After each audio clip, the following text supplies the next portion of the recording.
So the next bit of information we have was the first job of the Prophet sallallahu alaihi wasallam. The Prophet ﷺ said, hadith is in Bukhari, so it is completely authentic. Allah never sent a prophet except that he was a shepherd. So they said, not even you, O Messenger of Allah. So he said, yes, I was a shepherd.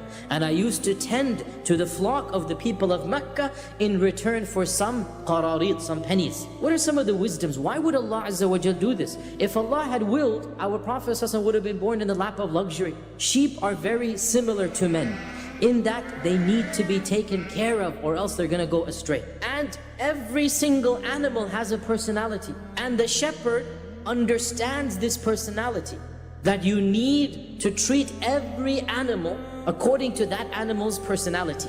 Some sheep are stubborn, some are soft and gentle, right? Some, they know where they're going, others they follow the pack. Some are the leaders, some are not. So the shepherd gets to understand each and every sheep in the flock, and he deals with every animal according to its personality. And this is what a leader needs to do, and this is what a prophet of Allah needs to do, that they need to deal with every person according to their mizaj, according to their personality. In another few years, even a more famous incident occurred, and this is called the Hilf al-Fudul or the Hilf al-Mutayyabin, the treaty or the pact of Fudul, also called the treaty of Mutayyabin. And at this stage, the Prophet ﷺ is probably in his early 20s. What happened was, a person from the tribe of Zubayd, and Zubayd is a tribe in Yemen. And so the Yemenites, when you're in Mecca, the people did not consider this tribe to be as elite. They are a low-class tribe, and they're very far away. So when you're far away, what this means is you don't have people willing to fight for you, right? So what happens?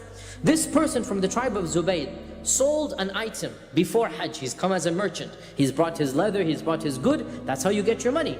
And he sold a number of items to Al-As ibn Wa'il, the father of Amr ibn al-As.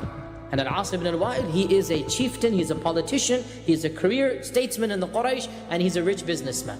He sold it to him before Hajj. And Al-As said, I'll give you the money after Hajj before you go back to Yemen. Come to me after and I'll give it to you. So he goes, okay, fine. I can wait that long. I don't need it now. I need it back in Yemen. So he performs the Hajj, and then he says, I need my money. Al-As says, come back tomorrow. So he comes back tomorrow. Al-As says, come back tomorrow again. Comes back tomorrow. And then he continues doing this until he realizes that he's not going to get his money back. And so this person goes to the other sub-tribes. And everyone makes an excuse. Why? Because Al-As ibn Wa'il is a politician. He is rich. He is a leader. And therefore, feeling completely trapped and not having any other outlet, he decided to make this a public issue. What did they do in those days? They would write poems. And so, one day, when everybody is in front of the Kaaba, which is basically everybody would gather around Asr time, all the people of Mecca would now come and they would say this is a social place as well. He now comes and he says out loud his poem that he has compiled. So he says, Ya ala Fihrin, O tribe of Fihr, O Quraysh, لِمَظْلُومٍ بِطَاعَتَهُ, I am a one who has been unjustly treated because of my merchandise. بِبَطْنِ مَكَّةَ, I am in the valley of Makkah. نَاءِ الدَّارِ وَالنَّفَرِ, far away from my home and far away from people to protect me. وَمُحْرِمٌ, I'm still in my ihram. أَشْعَث, my hair is not been combed because he's in ihram. لَمْ يَقْضِ عُمْرَتَهُ, I haven't even finished my umrah. يَا لِلرِّجَالِ, where are my men to help me? وَبَيْنَ الْحِجْرِ وَالْحَجَرِ, between the hijr, the maqam Ibrahim, and the hajar, the stone, you are doing this to me. إِنَّ الْحَرَامَ لِمَنْ تَمَّتْ كَرَامَتُهُ, the true haram belongs to those who are noble. وَلَا حَرَامَ لِثَوْبِ الْغَادِرِ الْفَجْرِ, there is no sanctity to the one who wears a thobe, most likely there was a thobe in there involved as well, who wears a thobe while he is a cheat and a steal and a lowly person. So the news spread like wildfire. And Az-Zubayr ibn Abdul Muttalib, the Prophet's elder uncle, Az-Zubayr ibn Abdul Muttalib, heard of this.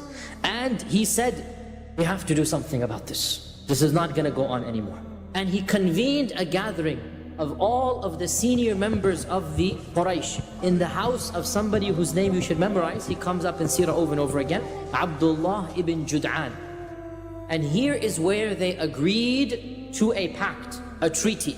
They would side with the oppressed against the oppressor, regardless of which tribe the oppressor belonged to. And they said, even if the one who is shown injustice is from a faraway tribe and the oppressor is from a Quraysh sub-tribe, we will side with the one who has been oppressed and we will get his full right from the oppressor. And they all went in front of the Kaaba and they publicly announced this, and they signed their names on a document. Now, there is no document, there is no signature. What do you do in those days?